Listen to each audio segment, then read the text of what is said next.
In today's demonstration, we will be demonstrating a kinetic assay. I have already pipetted 3 mLs of our ALT working reagent, which is a combination of reagent 1 and reagent 2.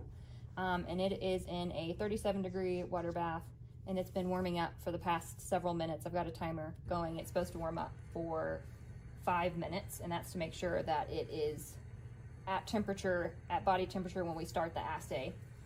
So with these kinetic assays, this particular one is run at 340 nanometers, which means that everything will look clear. It's not actually going to change color to the visible eye like a lot of our other assays do. So don't get freaked out when it doesn't look like anything's happening.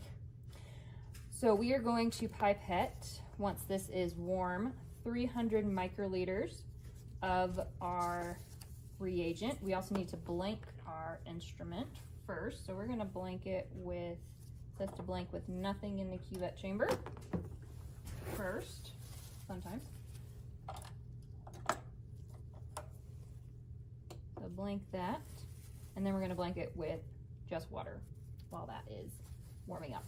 And this doesn't have to be an exact 5 minutes, you want it to be at least 5 minutes, so if it takes a little bit longer to blank, it's okay. We just wanna make sure that it's at 37 degrees when we start. Here we go. Okay, so now we're gonna fill it up with some distilled water. This has a minimum volume of 3 mLs, so I'm gonna be generous.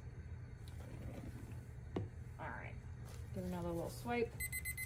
There's my timer. Thank you, timer.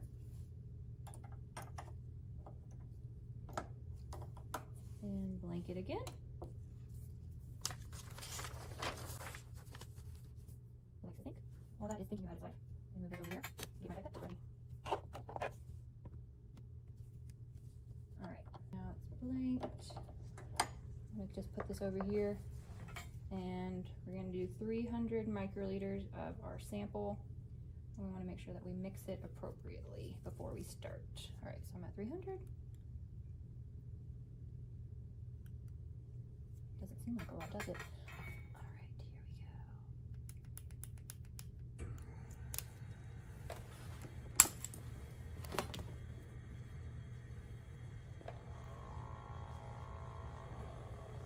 Transfer to a cuvette.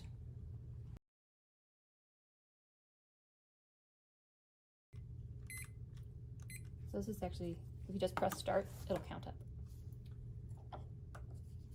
So we'll let this incubate for a minute.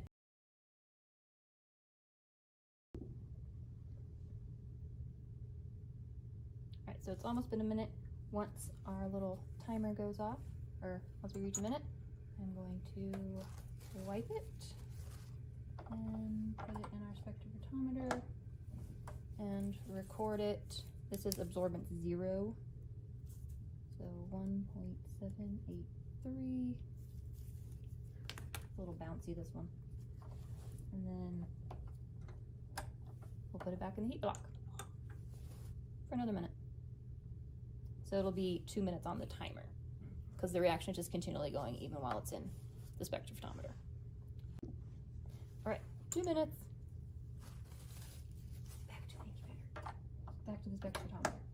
This is why you cannot do more than 1 tube at one time, because just assume you are not talented enough to keep track of multiple tubes with timers. That's fun. I went with 772 because that's the one I saw the most.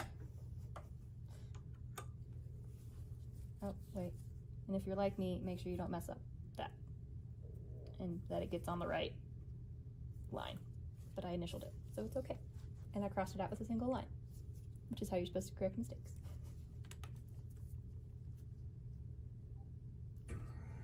And then, so that last one at the 2 minute mark was actually absorbance 1, and the next one will be absorbance 2, and then we'll calculate the difference between the changes in absorbance at each time point, and that will get us a change in absorbance per minute, which we can then multiply by our factor, which I believe is 1768 for this assay.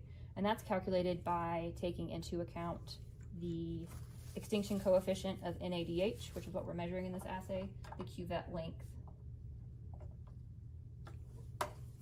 and it gets a constant because that doesn't change between assays or between tubes. Okay, I'm going with 58. That's the number that spoke to me. All right, so then once you're done with this, you can put it back in the original cuvette to get rid of later. Once you've started running this, you'd have to completely reset up the tube if there was a problem. And that's how you do a kinetic assay.